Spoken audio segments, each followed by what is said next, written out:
Hello, everybody. Welcome to the podcast. Before we dive in, let's define some keywords. Digital detox.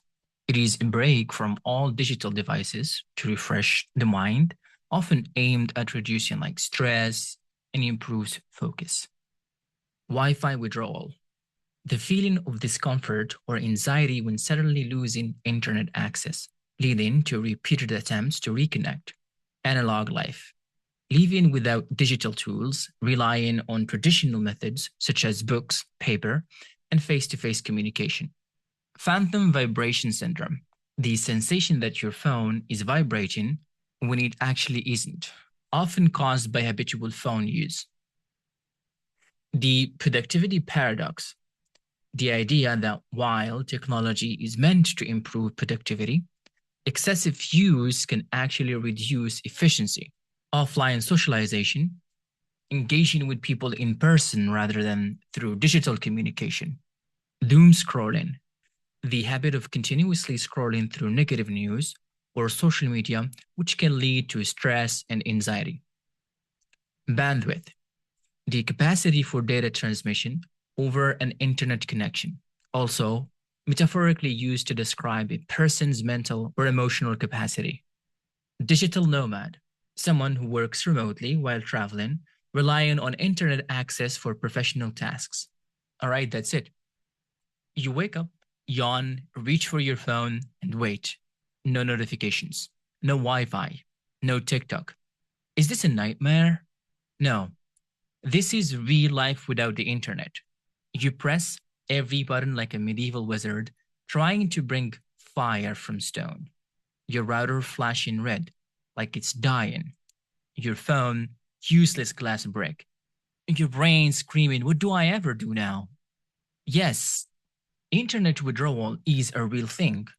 When people lose connection, the brain reacts as if it lost something vital, something important, like food, coffee, or dignity. Researchers cut students off from the internet for a week. Here is what happened. Day one, chaos. One student tried to log into his printer. Day three, a girl stared at a microwave, hoping it would show the weather. Day seven, one guy wrote a poem about bread. A digital panic is not a bug. It is a feature of your brain after 10,000s of hours of swiping. Let's talk about grief. Not the someone died kind, the no internet kind. The emotional collapse is almost identical. This is what you go through when you lose the internet. Stage one, denial. It'll come back. I just need to restart the router, or the phone, or the entire house. Stage two, anger. How dare you, internet? I had memes to post. Stage three, bargaining. Dear neighbor, I don't know you, but I need your Wi-Fi password. Please, I'll bake you a banana bread. I will do anything you ask. Stage four, depression. Without memes, without the internet, am I even funny anymore? Stage five, acceptance. Maybe I will just exist, like go outside or something. These stages are real, and the people tend to exhibit them when they lose the internet or something important to them. Now, we didn't always have the internet, right? Let's return to the ancient ones. Welcome to the past, where humans survived with no Wi Fi, no smartphones, and no playlists. How did they live? What did they do all day? First, they had a lot of books. Trees died so that you could read Pride and Prejudice. Back in the days, they just had letters instead of texting. But it took like 3 days to send a letter from one place to another. And good luck sending a letter from Morocco to Asia. That probably would take months. Board games. People used to sit all day playing roll dice or poker or anything that consumed a lot of their time. Now, they didn't have any manual or a YouTube tutorial to know how to cook. They would just guess. So the recipes were mostly guessing or memorized. And they used to talk to people a lot. Not like us, we just talk to people virtually, but for them, they used to go out a lot because that's the only thing they could do. Houses back then were particularly boring. So basically, there is nothing to do at home.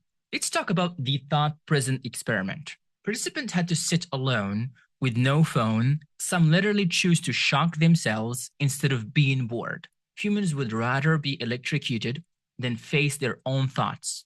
Let that sink in. When you don't use the internet, you'll have some surprising psychological benefits. First, less anxiety, no doom scrolling the news, more focus. Your attention span stops acting like a goldfish. More creativity, you remember how to imagine things. Better memory, your brain starts storing things again, like how to spell Wednesday. You would be surprised the power your brain can unlock without the internet. There is this 27-hour cleanse study that showed that people, if unplugged for 3 days, they sleep better, they get more things done. One person even started a novel called The Man Who Lost His Wi-Fi. You see, people can be creative if they unplug. Social media contribute to this brain rot a lot. Social media is like a slot machine. You get likes, brain happy. You get nothing, brain sad. No internet, no roller coaster. Your brain takes a breather. You're not addicted to your phone. You're addicted to the dopamine hits from strangers liking your pictures. Let's go full apocalypse. No internet for a year, civilization collapses, right? Or maybe not. If that happens, bookstores make a comeback. Suddenly you're browsing paperbacks again like it's the 19th century. Of course, landline phones return, and you have to bear the weird sound ringing again.